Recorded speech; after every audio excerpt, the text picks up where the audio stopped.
이번 달 딱 지나고 나면 10월 달 임을 쓰면 와, 전도사님 저 한 달 동안 몸도 건강해진 것 같아요.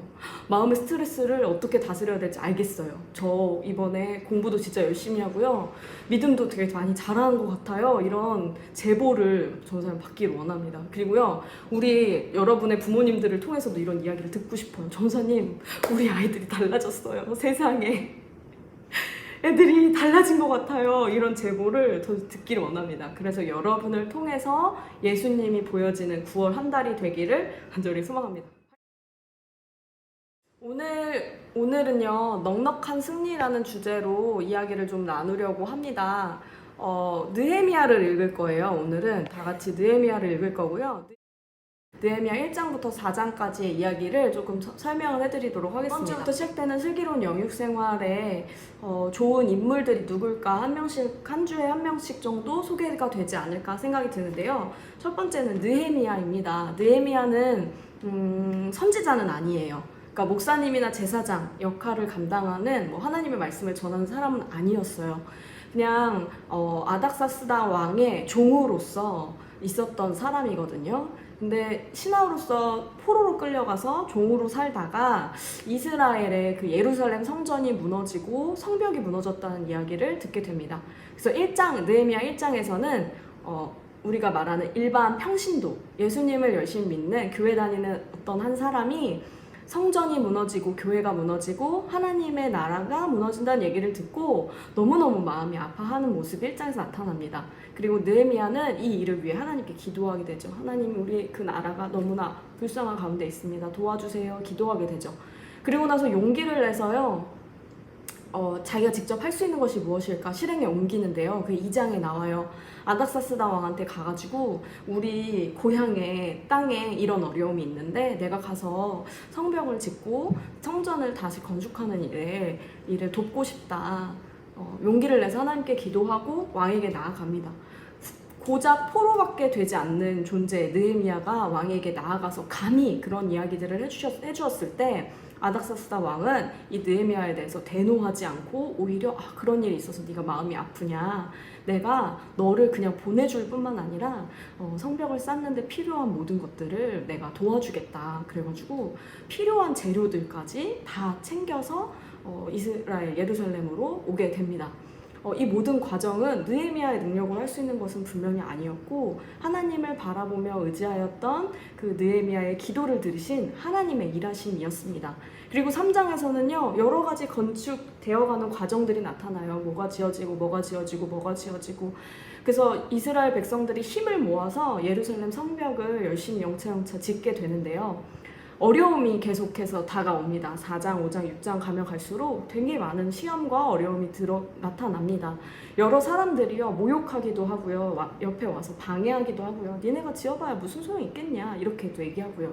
이 성벽이 완벽하게 완성이 되고 나면 우리한테 좋을 게 없겠다라는 생각이 든 이기적인 사람들이 이 성벽 짓는 것을 어떻게 해서든지 방해하기 위해서 4장 뒤에서는 느헤미야를 죽이려고 꼬드기는 일들도 일어나고요. 그리고 이 성벽이 쌓아진 것을 방해하기 위해서 쳐들어오려고 하는 시도들도 나타나게 됩니다.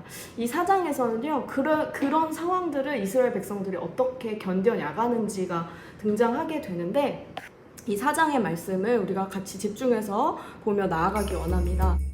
산발랏이 우리가 성을 건축한다 함을 듣고 크게 분노하여 유다 사람들을 비웃으며 자기 형제들과 사마리아 군대 앞에서 일러 말하되, 이 미약한 유다 사람들이 하는 일이 무엇인가? 스스로 견고하게 하려는가? 제사를 드리려는가? 하루의 일을 마치려는가? 불탄 돌을 흙무더기에서 다시 일으키려는가? 하고 암몬 사람 도비아는 곁에 있다가 이르되, 그들이 건축하는 돌 성벽은 여우가 올라가도 곧 무너지리라. 하더라. 우리 하나님이여 들으시옵소서. 우리가 업신여김을 당하나이다. 원하건대 그들이 욕하는 것을 자기들의 머리에 돌리사 노략거리가 되어 이방에 사로잡히게 하시고 주 앞에서 그들의 악을 덮어두지 마시며 그들의 죄를 도말하지 마옵소서. 그들이 건축하는 자 앞에서 주를 노하시게 하였음이니이다. 이에 우리가 성을 건축하여 전부가 연결되고 높이가 절반에 이르렀으니 이는 백성이 마음 들여 일을 하였음이니라.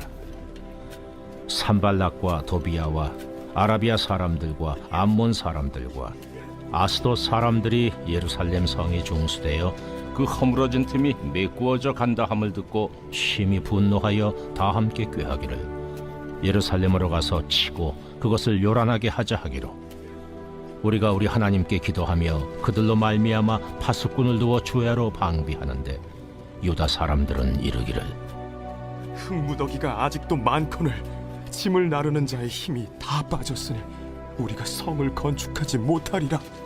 하고 우리의 원수들은 이르기를 그들이 알지 못하고 보지 못하는 사이에 우리가 그들 가운데 달려 들어가서 사륙하여 역사를 그치게 하리라. 하고 그 원수들의 근처에 거주하는 유다 사람들도 그 각처에서 와서 10번이나 우리에게 말하기를 너희가 우리에게로 와야 하리라. 하기로 내가 성벽 뒤에 낮고 넓은 곳에 백성이 그들의 종족을 따라 칼과 창과 활을 가지고 서 있게 하고 내가 돌아본 후에 일어나서 귀족들과 민장들과 남은 백성에게 말하기를 너희는 그들을 두려워하지 말고 지극히 크시고 두려우신 주를 기억하고 너희 형제와 자녀와 아내와 집을 위하여 싸우라 하였느니라. 우리의 대적이 우리가 그들의 의도를 눈치챘다 함을 들으니라. 하나님이 그들의 꾀를 패하셨으므로 우리가 다 성에 들어와서 각각 일하였는데 그때로부터 내 수하 사람들의 절반은 일하고 절반은 갑옷을 입고 창과 방패와 활을 가졌고 민장은 유다 온 족속의 뒤에 있었으며 성을 건축하는 자와 짐을 나르는 자는 다 각각 한 손으로 일을 하며 한 손에는 병기를 잡았는데 건축하는 자는 각각 허리에 칼을 차고 건축하며 나팔 부는 자는 내 곁에 섰었느니라.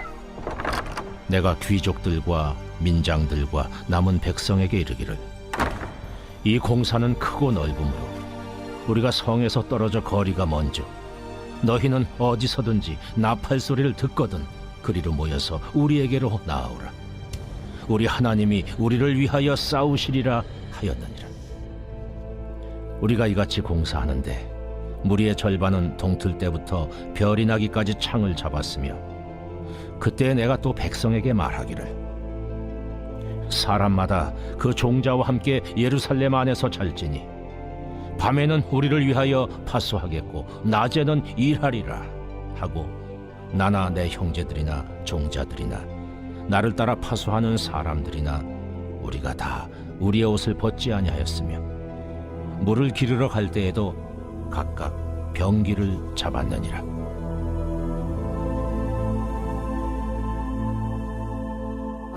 자, 그렇다면 4장 오늘 말씀에서 여러 가지 부분들이 등장을 했는데요. 6절을 같이 보실게요. 우리말 성경의 6절을 보니까 백성들이 마음을 다해 열심히 일한 결과 우리는 성벽 전체를 절반 높이까지 복구했습니다 라고 되어 있어요.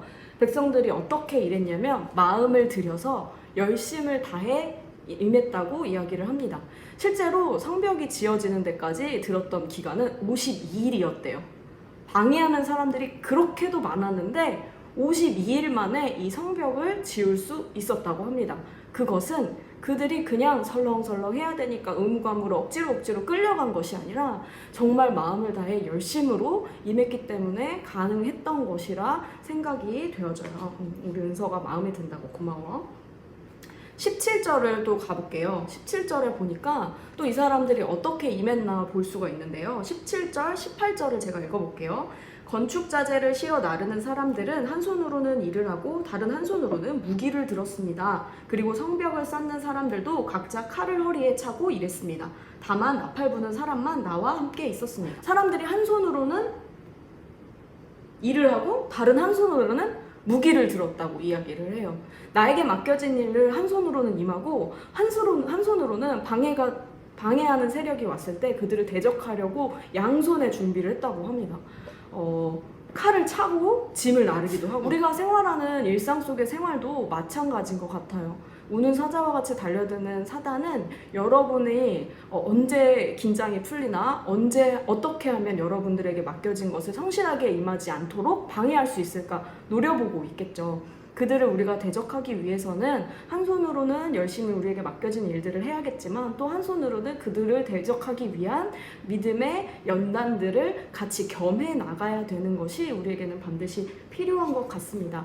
그래서 느헤미야 1장부터 4장까지 전사님이 아까 이렇게 요약해서 보여드렸는데 이거를 빗대어서 우리 중고등부를 떠올려 봤을 때는 이런 것 같아요.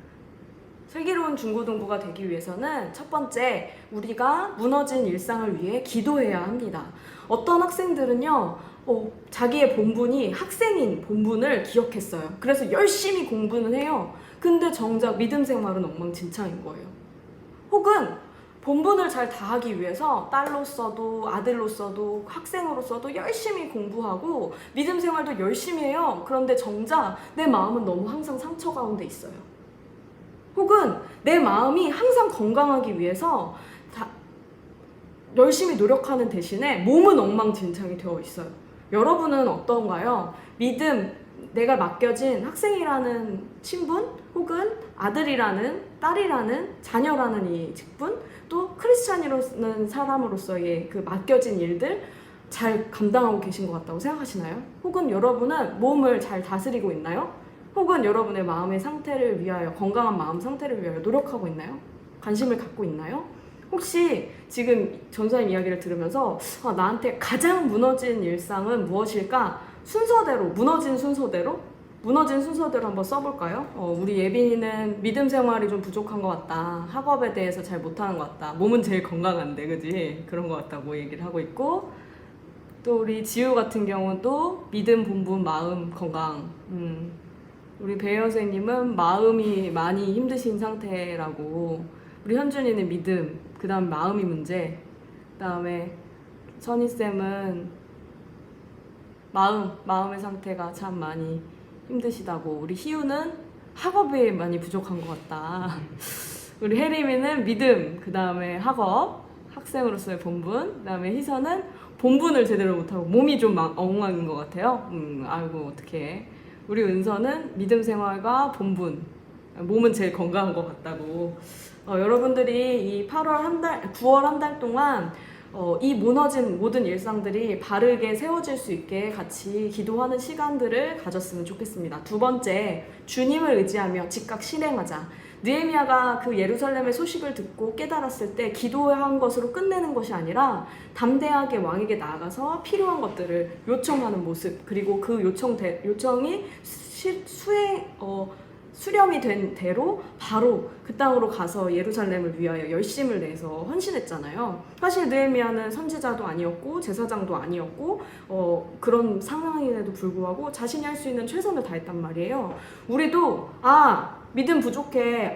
내가 본분을 다 못하는 것 같아. 내가 마음의 상태가 엉망인 것 같아. 아는데 그냥 그것을 방치하고 그냥 그렇게 시간을 보내는 것이 아니라 자리를 털고 일어나서 몸으로 즉각 실행에 옮기는 자리까지 이 시간들을 통해서 움직여셨으면 좋겠습니다. 실행하는 우리가 되었으면 좋겠습니다. 세 번째는요, 포기하지 않고 마음을 들여 임한다는 거예요. 이스라엘 백성들이 마음을 들여서 열심히 그 성벽 쌓는 일에 힘을 모았던 것처럼 우리도 9월 한 달이라는 시간이 짧기도 하면서 길기도 하거든요. 믿음 생활을 하루하루 한다는 것, 포기하지 않고 영어 단어를 외우고 수학을 공부하고 또 체력을 기르고 이런 것들을 꾸준히 한 달을 빠짐없이 한다는 건 참 어려운 일이에요. 그렇지만 그 중도 포기하지 않고 마음을 들여서 열심히 임할 수 있도록 서로 독려하고 또 내 마음을 다잡는 우리 중고등부가 되었으면 좋겠습니다. 마지막으로는요, 지혜를 구하며 유혹을 이기고 승리하자는 거예요. 우리의 힘으로는 절대 할 수가 없어요. 하나님을 의지하여 하나님이 주시는 지혜로 이 일들을 감당해야 합니다.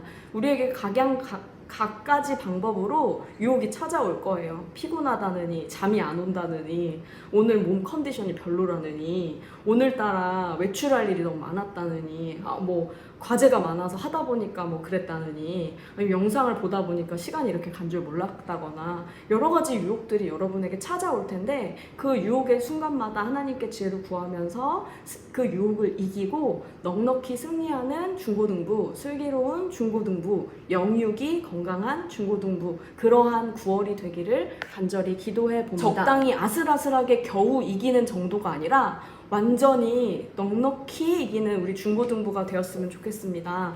우편으로 보낸 이 종이에는요, 뒷면에 이렇게 말씀이 쓰여져 있거든요. 누가 우리를 그리스도의 사랑에서 끊으리요, 환난이나 공고나 박해나 기근이나 적신이나 위험이나 칼이랴. 그러나 이 모든 일에 우리를 사랑하시는 이로 말미암아 우리가 넉넉히 이기느니라. 로마서 8장 35절 37절 말씀. 아멘. 우리가 어떻게 이긴다고요?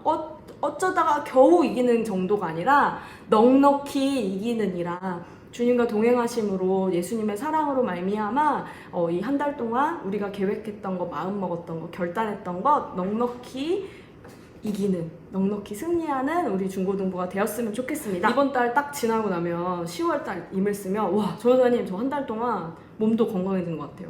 마음의 스트레스를 어떻게 다스려야 될지 알겠어요. 저 이번에 공부도 진짜 열심히 하고요. 믿음도 되게 많이 잘하는 것 같아요. 이런 제보를 전도사님 받기를 원합니다. 그리고요, 우리 여러분의 부모님들을 통해서도 이런 이야기를 듣고 싶어요. 전도사님, 우리 아이들이 달라졌어요. 세상에. 애들이 달라진 것 같아요. 이런 제보를 저 듣기를 원합니다. 그래서 여러분을 통해서 예수님이 보여지는 9월 한 달이 되기를 간절히 소망합니다. 화이팅! 과연 누가 제일 먼저 올릴 것인가? 이에 우리가 성을 건축하여 전부가 연결되고 높이가 절반을 이뤘으니 이는 백성이 마음들여 일을 하였습니다. 내가 돌아온 후에 지우가 어디 보자. 내가 돌아본 후에 일어나서 귀족들과 민장들과 나온 백성들이 말하기를 너희는 그들을 두려워하지 말고 지극히 크시고 두려우신 주를 기억하고. 자, 과연 우리 지우가 오타가 없으면은 지우네 반이 탑니다.